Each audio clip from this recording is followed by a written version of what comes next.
Hello everyone, welcome to another one of my Leetcode videos. In this one we'll do number 65, valid number. This is actually a hard problem. So what this problem asks is that we're given a string and we need to determine if it's a valid number according to the following definitions. And so the key part about this problem is to really understand this definition and how to be able to easily code it without bugs, right? Because this is a complicated definition. So the hard part of this problem is actually how you're going to approach it and structure your solution. So let's get right into it. So basically it says a valid number is defined as one of the following definitions, which is integer followed by an exponent, optional exponent, or decimal followed by optional exponent. So you can see that there is like either an integer or decimal followed by an exponent, right? And this exponent component is optional. So I'll just put a question mark over here because it's optional, right? Now, how do we define each of these two pieces? So an exponent is basically e followed by an integer, right? So it's either, like an e and then followed by an integer. Now, what is an integer and a decimal, right? So an integer is defined as something with an optional sign, right? So there's like a plus or minus sign, and this is optional, so I'll put it as question mark over here, and a set of digits. That's based off this definition over here. And decimal again is defined as an optional sign and then one of the following definitions, right? So it's basically, again, optional sign plus or minus, and then it could be either digits followed by a dot, digits dot digits, or dot followed by digit. So we can represent it like this, where it's like there's digits on the left, a dot, and digits on the right.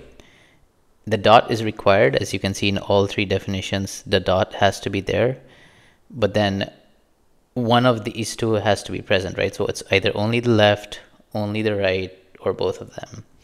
This structure is key for us to be able to code this cleanly, right? So what we're going to do basically in our code is to first find if there's an exponent or not, right? We're going to find this pivot point in between.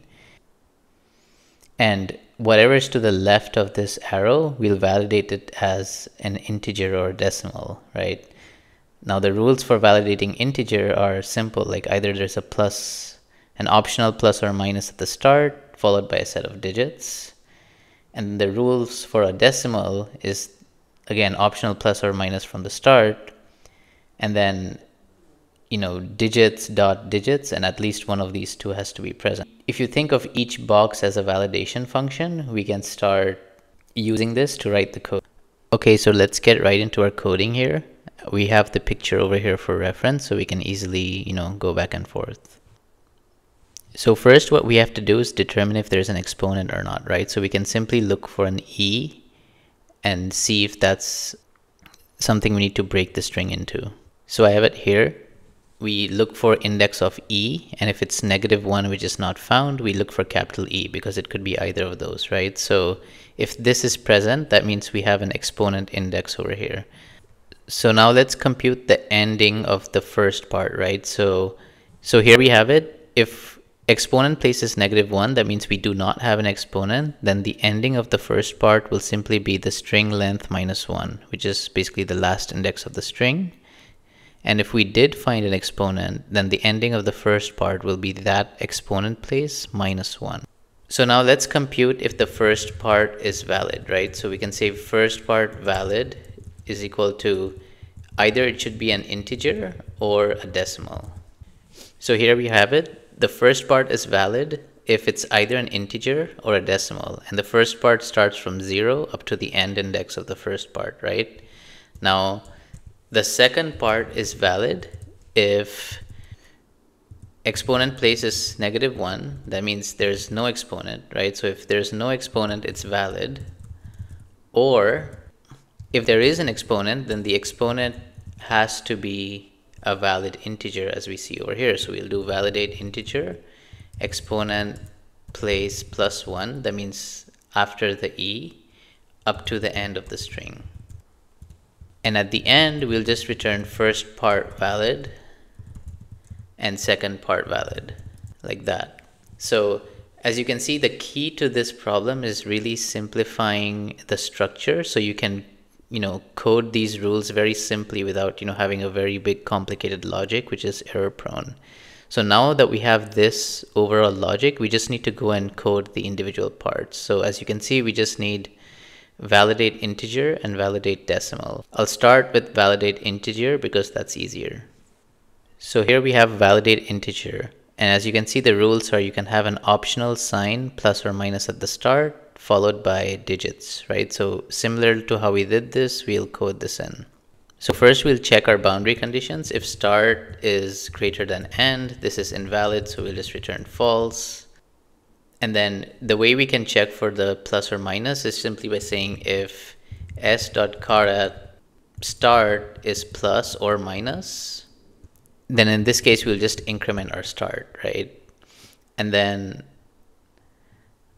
again we'll check if start is greater than end, we'll return false because that means we just got a sign and there's nothing else, which is considered invalid. Now once we've validated this, we just need to validate that everything is digits, right? And this is also going to be used here. So we'll create a utility function saying validate digits, which is what we'll also use for the decimal validation. So this is how we'll call validate digits, and then let's go ahead and write that also real quick. We'll have some basic validation here again saying if start is greater than end, we consider this invalid, so return false.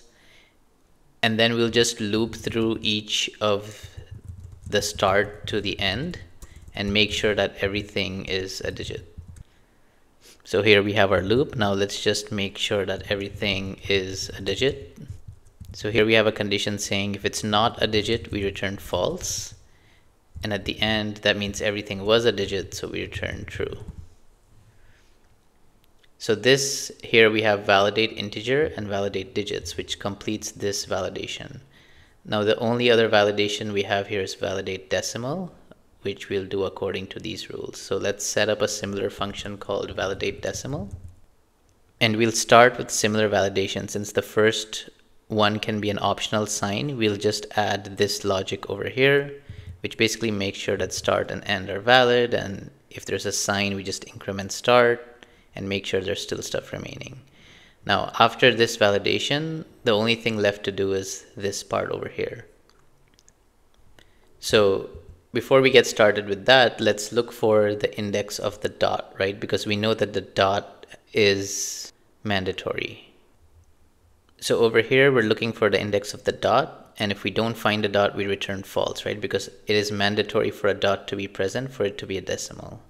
So now that we've validated that we have a dot, we need to make sure we have at least one of these, and then whichever ones we have, that they're both valid, right? So to check if we have the left one, it's basically if we're going to say that if dot index is greater than start, that means the dot is after the start. That means we have a set of digits here. We'll go ahead and validate digits for s, start, and dot index -1, right? Because we want to validate everything before the dot. And then if dot index is less than the end, that means we know that there are still characters after the dot to the end.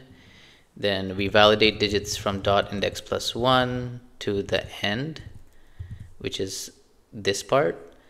Basically what we need to do here is if this is false, so that means if this is not valid, then we need to return false because these are not a valid set of digits.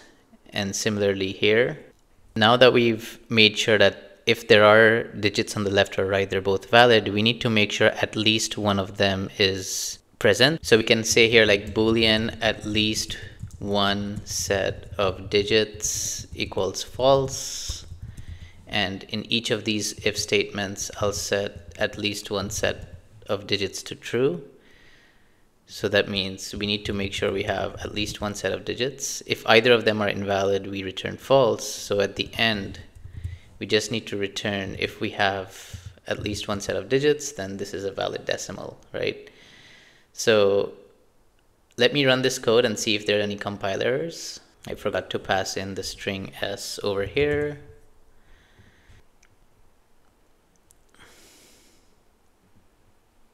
I forgot to put a return statement over here in our validate integer function.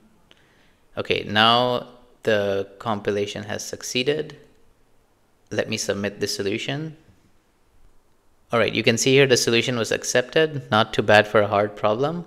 We got a good accept on the first try. So I hope you learned something from this video. Thanks so much for watching. I'll see you in the next one. Cheers.